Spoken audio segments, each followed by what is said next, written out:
Salut, je m'appelle Raphaël et aujourd'hui on va parler de la famille et particulièrement des temps qu'on peut avoir en famille.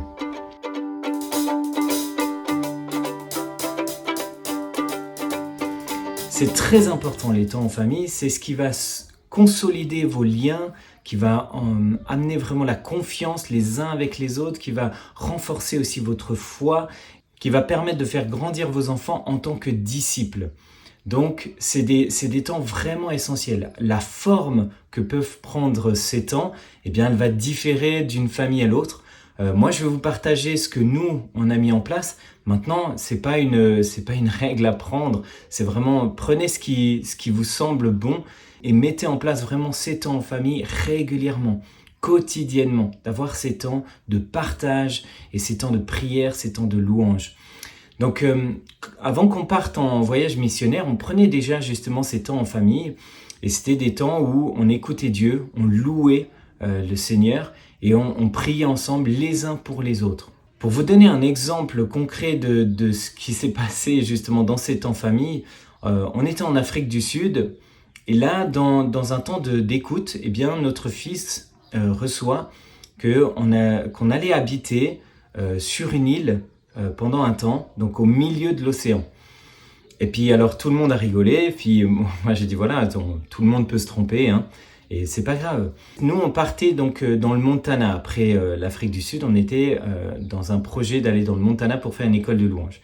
Et le responsable de l'école de louange m'appelle une semaine plus tard pour me dire qu'il n'y a pas assez de staff en fait pour l'école de louange et du coup qu'elle est annulée. Et il me propose le Mexique ou Kona qui est à Hawaï. Et puis le Mexique, malheureusement, l'école avait commencé déjà en avril et là on était en juin, donc c'était trop tard. Mais par contre, Kona, elle commençait en septembre, donc tout fonctionnait pour aller sur Kona.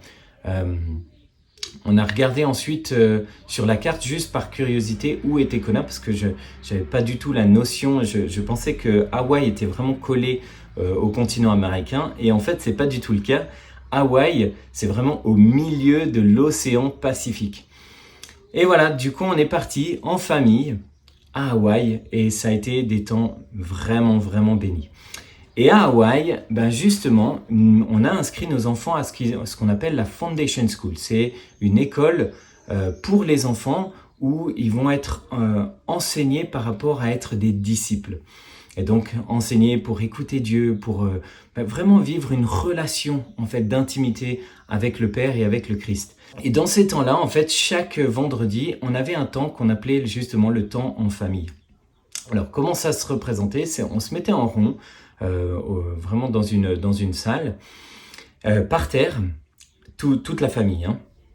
Et puis on recevait des petits objets qui avaient chacun un sens. Par exemple, il y avait un petit pompon et ça représentait qu'est-ce qui t'a encouragé, qu'est-ce qui t'a fait du bien cette semaine. Il y avait une fleur, ça représentait quel est le highlight de ta semaine.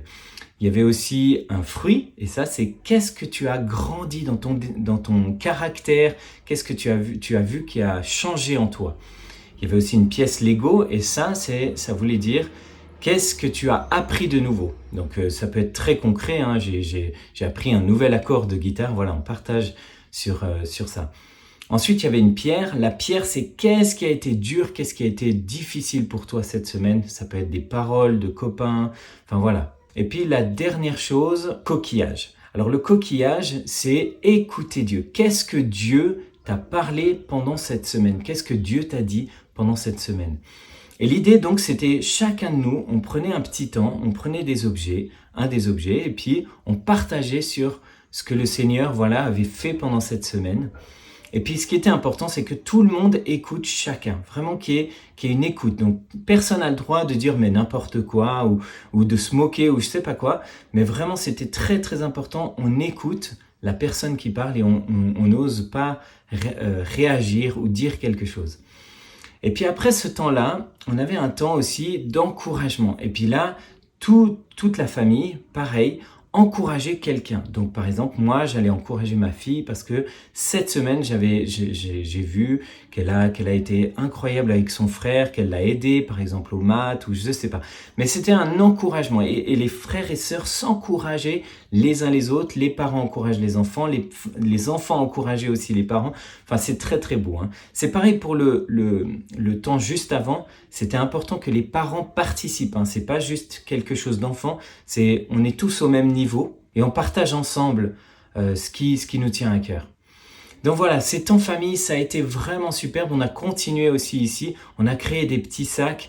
On a créé justement avec tous les objets. On a fait aussi des box avec des petits carnets, des petits sacs qui sont disponibles sur le site www.vieonabondance.ch que vous pouvez trouver en ligne.